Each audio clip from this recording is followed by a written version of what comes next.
मुस्कान।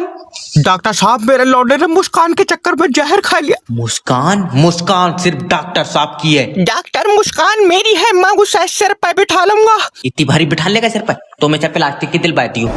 मारूंगा, लेकिन मैं मुस्कान नहीं दूंगा। डॉक्टर मैं मुस्कान के लिए जान की कुर्बानी दूंगा। आए?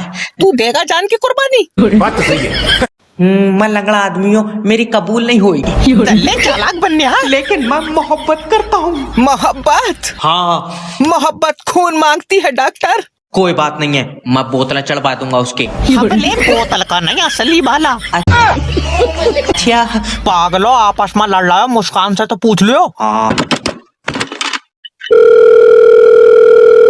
हेलो मुस्कान, डॉक्टर। कह दो कि तुम डॉक्टर साहब की हो।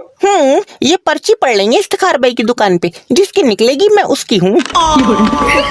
हमारी मोहब्बत की तो पर्ची निकल गई।